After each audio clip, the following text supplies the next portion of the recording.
Saya bertemu dengan pasangan suami istri ini ketika ada acara bakti sosial di Korem Wijaya Kusuma di Banyumas.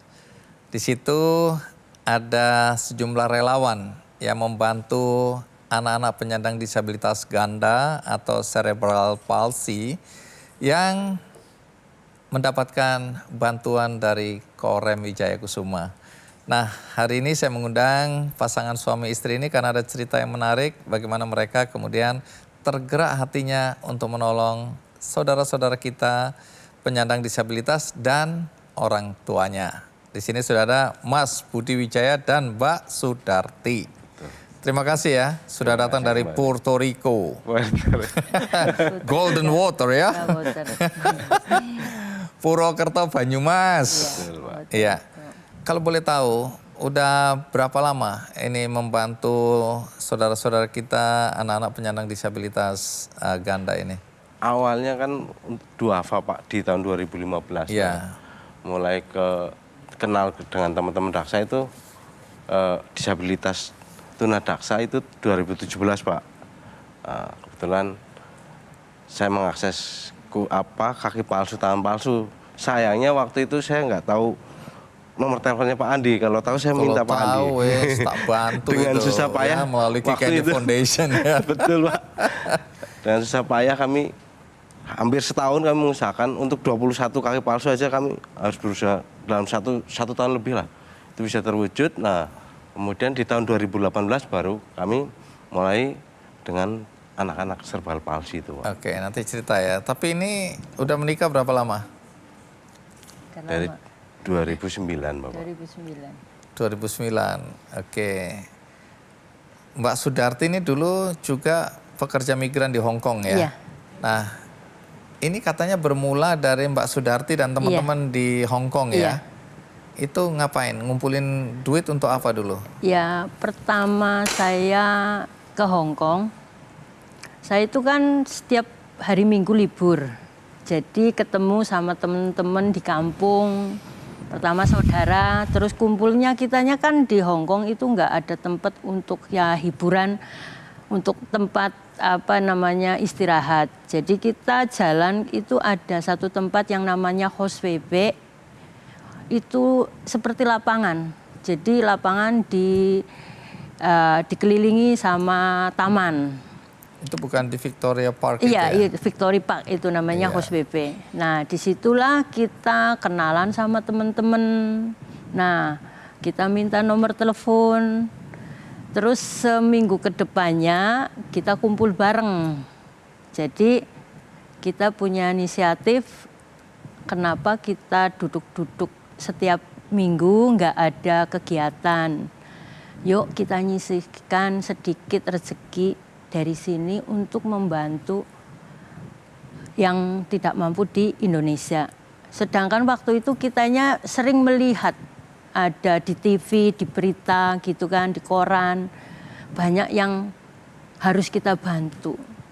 Jadi kita ya rembukan sama teman-teman. Ini masih sesama Banyumasan Banyumas, kitanya ini semua bukan dari Banyumas, Cilacap. Ada Jawa Timur, Jawa Barat gitu. Jadi tidak melulu orang-orang dari Banyumas, Cilacap, tapi yang Jawa Timur juga Jawa Barat kita itu jadi punya keinginan sama. Tapi sebelum kita menjadikan keluarga Kobas Ciber, terus kita diskusi bahwa kita ini rencananya buat bantuan dari awalnya Banyumas. Oke, apa tadi? Keluarga Kobas Ciber? Iya, Kobas Ciber. Kobas Ciber. Kobas Ciber. Itu apa kepanjangannya? Komunitas Wong Banyumas Satria, Cilacap Bercahaya. Nah. Bukan cyber Pak. Iya, tapi pikir bacanya cyber, terasa ciber. Ciber. Waladalah. Oke, nanti cerita lebih lanjut. Ya. Kenapa sampai kemudian berujung kerja bersama-sama jadi relawan ya. Tapi sebelum itu kita simak dulu tayangan berikut ini.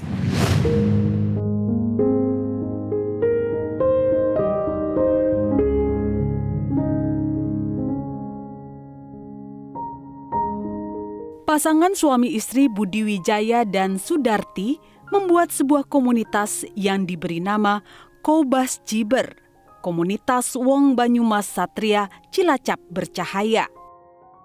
Komunitas ini merupakan salah satu komunitas sosial yang bergerak dan peduli pada sosial kemasyarakatan.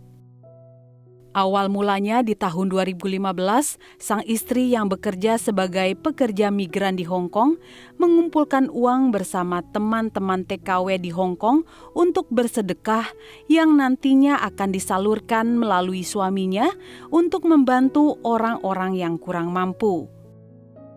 Pada saat itu fokusnya hanya untuk bagi-bagi sembako untuk masyarakat yang kurang mampu. Hingga saat ini, sudah ratusan orang kurang mampu yang dibantu. Kemudian pada tahun 2018, komunitas ini juga membantu teman-teman disabilitas dengan memberikan kursi roda. Yang sering sepanjang sebelah mata, sekarang saya jadi kuat, banyak teman. Untuk mendapatkan kursi roda, komunitas ini juga bekerja sama oleh Ohana Jogja. Kini sudah ratusan kursi roda yang mereka berikan kepada teman-teman disabilitas. Selain memberikan kursi roda, komunitas ini juga memberikan edukasi kepada orang tua penyandang disabilitas agar tidak malu dan minder memiliki anak istimewa. Bagi Budi dan teman-teman, kebahagiaan terbesar yang ia dapat adalah ketika dapat membantu orang lain.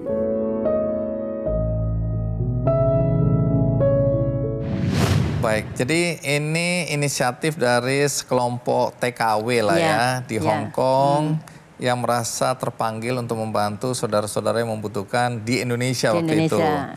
Tapi kemudian diarahkan lebih ke Banyumas dan Cilacap. Terus kemudian duitnya dikasih ke siapa waktu itu? Terus minggu depannya kita mulai kumpulin. Nah, kitanya bingung.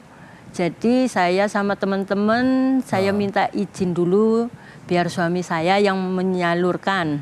Nah, waktu itu malamnya saya langsung telepon ke suami saya bahwa saya ini pengen membantu sedikit meringankan beban yang tidak mampu. Jadi suami saya mengizinkan. Besoknya minggunya lagi uang saya kirim, belum ada nama. Dan belum tahu untuk siapa waktu itu? Belum tahu, yang penting saya udah izin sama suami saya, keluarga saya mengizinkan karena kebaikan. Dan ini juga sama teman-teman, jadinya saya mengirimkan ke suami saya. Pokoknya uang ini saya salurkan ke suami saya. Suami saya silahkan mau kemanakan gitu. Jadi cari siapa yang paling membutuhkan. Iya. Nah, waktu terima duitnya, suami mikirnya apa? Duitnya mau dikasih ke siapa waktu itu? Kebetulan waktu itu ada satu TPQ, Pak. Ada satu TPQ. Itu apa? Taman pembelajaran Quran itu loh, Pak. Oh, oke. Nah, baru terus dia butuh karpet itu. Pertama kali saya kasihkan ke situ karena masih bingung juga mau kemana ini. Siapa ini? Tapi pokoknya niatnya baik lah ya. Terus keduanya kebetulan ada anak hidrosepalus Pak di rumah sakit waktu itu. Hidrosepalus. Nah, saya kasih ke dia, orang tuanya nanya, maaf Mas, ini sumbangan dari mana? Nah, saya bingung Pak, dari mana? Dari saya juga bukan, makanya saya... Dari istri dan teman-temannya, tapi nggak ada namanya, belum ada namanya waktu itu ya? Makanya dari pertanyaan itu saya telepon ke istri, ini baiknya kita bikin nama deh. Bikin satu komunitas, nanti kita ajak teman-teman kayak gitu. Terus lahirlah apa tadi? Kobas Jiber. Mas Budi, lalu kapan persisnya mulai membantu penyandang disabilitas ganda ini? Jadi dari mana awal mulanya kok bisa? Awal mulanya itu di tahun 2017 itu saya dengan teman-teman Daksa itu mengusahakan kaki palsu, tangan palsu. Nah, dari situ saya makin banyak kenal teman-teman organisasi lain, cari informasi. Nah, saya dapat informasi kalau di Jogja itu ada kursi roda yang namanya kursi roda adaptif. Kursi roda khusus untuk anak-anak SIPI katanya. SIPI itu cerebral palsy. Nah, cerebral palsy. Saya tidak tahu Pak tadinya. cerebral palsy itu kayak apa anaknya. Karena kebetulan yang saya cerita tadi, dari awal seperti itu bagi sembako dan uang itu, saya kumpulin teman-teman untuk jadi relawan. Memang relawannya benar-benar relawan, Pak. Jadi tanpa bayaran. Nggak dibayar sama sekali. Sama sekali. Memang tidak mudah juga mengumpulkan teman yang kayak gitu. Rata-rata, ayo kayak gini, oke. Begitu ceritain nggak ada duitnya, aduh saya sibuk kayak gitu. Ada Ini di alasannya. bawah komunitas ini tadi. Iya, Kopas Jibar. Nah, Oke, siapa yang diajak itu? Orang-orangnya ini? ya, Macam-macam ya? Macam, ada yang tukang bikin tempe, ada yang sopir angkot, ada yang tukang bangunan, ada yang macam-macam sih. Ya, ada yang Yang jelas suaminya yang menengah di ke bawah, Hongkong, Pak. istrinya di Kita Hongkong. menengah ke bawah. gitu. Nah, cuman Terus ya itu hubungin ada komunitas di Jogja. Komunitas apa ini namanya? organisasi namanya Ohana, Pak. Jadi ketemu itu, terus kemudian terpikirkan untuk ikut membantu. Iya. Jadi saya dengar itu terpikirkan untuk bantu, cuman saya ada pengalaman sebelumnya, saya dapat telepon dari teman ada pembagian kursi roda, Pak. Nah, saya dapat kuota 100. Nah, begitu, kamu mau nggak? Saya mau, otomatis namanya Iya, kursi roda kursi kan roda banyak yang membutuhkan. butuh gitu. Cuman saya dimintain data. Nah, dari situ saya jadi nggak dapat karena saya nggak punya datanya. Oke. Gitu. Mana datanya dikirim? Saya bingung, data apa ini? Akhirnya gagal, Pak. Yang pertama itu, waktu itu dari Semarang, pembagian kursi roda. Ada kursi roda biasa. Nah, yang kedua ini saya dengar ada bantuan kursi roda adaptif untuk anak SIPI. Saya segera cari informasi melalui semua relawan. Saya bilang, tolong carikan anak penyandang SIPI. Saya sendiri nggak tahu SIPI apa. Oke. Gitu. Nah, Terus? kebetulan salah satu relawan kami yang di daerah Sumpyuh itu, Pak, memberikan informasi kalau saudaranya punya anak SIPI. Nah, itu sekolah di SLB di daerah Kroya. Nah, kebetulan di SLB itu ada 10 anak SIPI. Saya bilang, bisa nggak dikumpulin? Katanya bisa, Pak. Nah, itu saya datang dari Purwokerto ke Sumpyuh. Anak SIPI itu sudah kumpul di satu rumah. Itu yang saya kaget, Pak.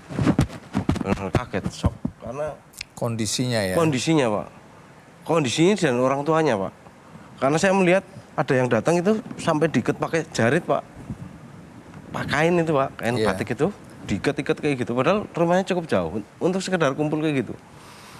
Saya shock melihat, ya Allah, apa ini susah omong. Terus orang tuanya yang saya pikir, ya Allah. Saya bilang ke teman-teman, kalau mungkin kiamat terlambat, itu karena orang-orang seperti ini, Sono. Di mana hari ini banyak anak-anak yang lahir dengan normal, cantik, ganteng-ganteng, dibuang tempat sampah, dibunuh. Ini dirawat dengan penuh kasih sayang, Pak. Diikat-ikat sekedar untuk pertemuan, untuk apa? Mendapatkan informasi kayak gitu, Pak. Itu awalnya dari situ. Sehingga saya punya data, terus dari situ saya coba keliling dari rumah ke rumah. Untuk mencari anak-anak cerebral palsy lainnya yang kondisinya mungkin belum diketahui waktu itu ya. Ya, Kalau saya lihat kemarin itu kan banyak sekali ya orang tua yang datang di acara bakti sosial Danrem Wijaya Kusuma di Banyumas kemarin. Menurut saya nih ya, mereka orang tua yang luar biasa ya. Betul, Pak. Dengan kondisi anak seperti itu masih bisa bercanda, ketawa, menghibur diri. Karena mereka merasa tidak sendirian ya. Tapi boleh tahu nggak, apa tantangan terberat yang dihadapi oleh orang tua yang punya anak istimewa seperti ini? stigma negatif, Pak. Stigma negatif. Stigma negatifnya apa itu?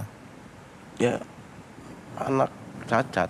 Kutukan gitu ya. Ini karena orang tuanya yang berdosa. Karena banyak.